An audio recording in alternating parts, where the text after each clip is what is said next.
End of Suffering is the third studio album from Frank Carter and The Rattlesnakes. We did a WTF video about Frank Carter early on this year. There's loads of information about him as a person. Go and watch that video. It was one of my favourite that I put out. I think it was episode 100. Or was it 150? I think it was episode 100. If you've been following these videos over the last few days, you'll know that I'm going through some of my favourite albums of the year, track for track. We've looked over both of Foal's albums. We've looked at the Amazons. We've looked at Slow Tie. We've looked at the SLP. Today we're looking at Frank Carter. There's loads that you can say about him and his backstory. He's a well-versed rock star by this point, and his third album is absolutely incredible. The opening track, Why a Butterfly Can't Love a Spider, is quite different for Frank Carter. He slows it down significantly for this one.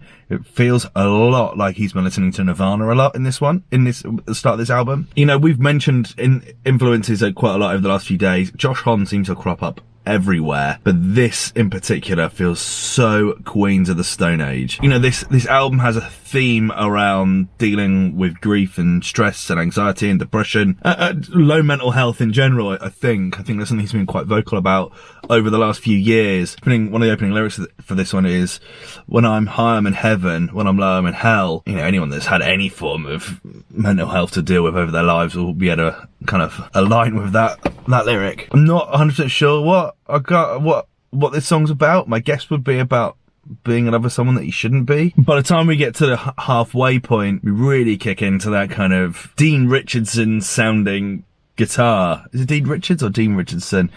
It's very Dean anyway. And then we get to that.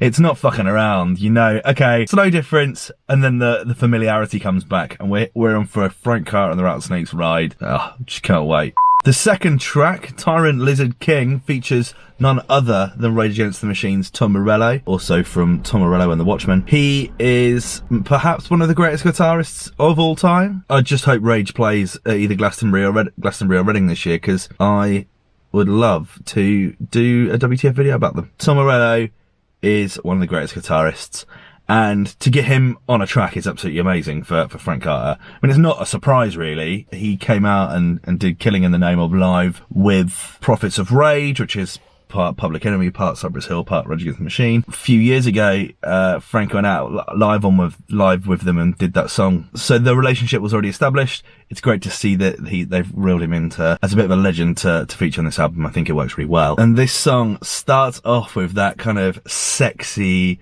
dirty, distorted guitar, which actually I think Frank and Dean have always done incredibly well. I mean, it's going back to what I was saying about glam rock the other day. This sounds like leopard print trousers to me. But then, you know, that kind of guitar chuggy chorus is so good. And then when we get to the kind of breakdown guitar solo at around 1 minute 45, it's so Tom Morello, it hurts. It's so technical. It sounds like there's about 9 people playing guitar at that point, and it's just so classic Tom Morello and fits in perfectly with the record. The third record, Heartbreaker, harbours back more to the kind of punk origins of Frank Carter and the Rattlesnakes. Starts with just a solo snare that leads the charge and a very direct vocal. And by the time you get to the chorus, it's so incredibly classic Frank Carter. It's so familiar. The way that he approaches his music these days is so good. It sounds new, but it also sounds familiar. I think that's so important when you're making an album. I think there's lots of bands this year that have really struggled to do that and have just kind of churned out another album, and I think Frank's evolution has always been a bit of a fear for him. He spoke about that quite openly in a lot of interviews, just desperately wanting to get into do a third album. But it is important that they end up changing, otherwise you just churn out the same thing and it's not that exciting. I mean, Heartbreaker just has one of those guitar licks that sounds like a circle pit. It just sounds like a circle pit. The next track, Crowbar, was the first single we heard from this project. Starts off quite high-pitched and then goes slow and then goes into this really industrial kind of track. I think we spoke about it quite at length in a Music Club episode, so I'd highly recommend going back or watching that. It was my most listened to track this year. I think I listened to it 42 times. It is such a great little 2 minutes and 23 seconds of noise, and it's just written at perfect bounce tempo. When he played Reading Festival this year on the main stage, it was phenomenal. Absolutely great. He just doesn't fail to deliver. He's so on it. Next, we move on to Love Games, which is exactly how the title starts. There's this kind of sexy rock and roll guitar thing that Royal Blood have done quite well over the last few years.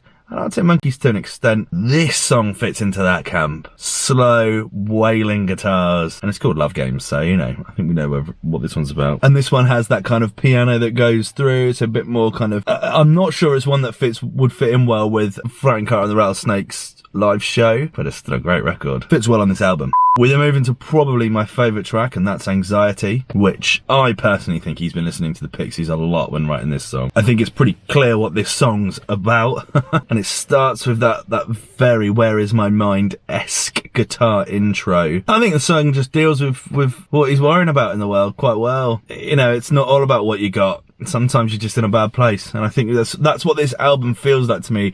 As a whole, it's very sad, but it feels like he's just getting it out. And I think that's really important because people, you know, blokes don't do that ever without fear of judgment. But the chorus is so catchy. A song that I've naturally gravitated to go back and listen to. I think it's just a wonderful, wonderful record. Yeah, probably a highlight for me on this album. I would say it's probably my favourite track. Maybe my favourite track. Next, we got the track Angel Wings, which is, again, a very slow, distorted... This kind of sounds like he's writing an angry letter or something. There's something that he's just getting out, but it's quite dark in its approach. If anything was going to be a Bond theme on this album, this would probably be it. And he keeps a very kind of cool edge to his vocal the whole way through until about 2.5 minutes. And then that classic Frank aggression is squeezed out.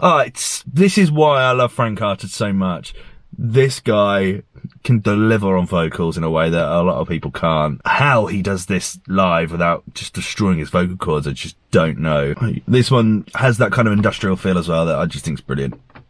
It works really well. I'm glad that he's moved into that realm a little bit. It's kind of 9 Inch Nails inspired. It works really well for Frank Carter, but it's not gone too far from what he's used to. The next track, Supervillain, again goes to that kind of Nirvana-esque intro where it's just kind of a guitar. Very easy to draw comparisons between Frank Carter and Nirvana. Or Frank Carter and Kurt Cobain, I think, is an easy one to compare as well. And then at about 1:20, we burst into this song, which is just classic Frank. It's just so bolshy and in your face. It's got attitude. This is a song you listen to walking down the street and all of a sudden you start having a bit of a swagger in your step. It's just you wouldn't be able to help yourself. Yeah, it's a great record. One that I think would really work live, especially coming out of a kind of quieter realm. I think it would be brilliant. We then move into the track Latex Dreams, which goes back to that kind of sexy thing that we were talking about earlier. Frank is clearly doing quite well. Yeah, as a record, you know, fucking hell, like, Dean is just really pushing the sexy sounds. Also, the lyrics are pretty raunchy as well. You're a ticking time bomb, a hurricane, and a little red thong. Very good. Then we move on to probably my favourite track on this album, which is Kitty Sucker. And if you were going to go quintessential Frank Carter, Kitty Sucker would be the one. It's just got this real punk rock feel to it. And it was supposed to be, Angel Wings was supposed to be the heaviest track on the album, but this is certainly the most energetic. I mean, Crowbar's pretty energetic, but this one is a bit of a monster. Just, every so often you hear a record and it just screams Reading Festival. It's not Glastonbury, it's not Download, it's Reading. This is one of those songs. So, Go With The Flow by Queens of the Stone Age, but it's so Frank Carter. It's so good. It's definitely my favourite song on the album. We then move into the track Little Devil, which has a kind of bit more of a playful intro. Follows on nicely. I think it would be very easy for him to go into something a bit more ballady at this point, but he doesn't, and I think that works really well. Otherwise, it would have felt overtly calm as an album. This one kind of brings, this track kind of has a little bit more playfulness to it, which I quite like. And, you can tell they've clearly been inspired by Tom Morello while working on this, because it just has that kind of feel. Cheeky guitar licks, which I think is just great. And the last song, End of Suffering, is a real 5-minute kind of Tom Waits, Nick Cave-esque ballad. The lyrics in it are, your love will be the end of my suffering, And I think I can only assume that this is written about his daughter. I know his daughter Mercy is really an important muse of his. And it's very personal kind of home recordings of him and his daughter talking to each other, like father and daughter. And it's very personal and I think back to when Eminem used to do that on his albums, and they'd be so good. One minute he's talking, you know, about taking loads of drugs and killing his ex-wife. The next song he's talking about how much he loves his daughter, and I think that works really well. And Frank can sing. That's the difference. This feels a little bit like it could have been written as an Oasis song a few years ago, but I'm glad it's not. It's just very touching. I think it's a really wonderful way to end the album. What do you think about this album? I love Frank Carter so much. I think it's wonderful that we've got this trilogy of work with him and the Rattlesnakes. Let's not put them guys down. As an album, when I first listened to it, I really struggled with it. It was quite sad, and the artwork doesn't give that impression. But I was also very hungover when I first listened to it, and on a flight, feeling very sick. So I'm kind of okay with the fact that I'm kind of okay with that. So anyway, listening to it now, I've listened to it like 10 times.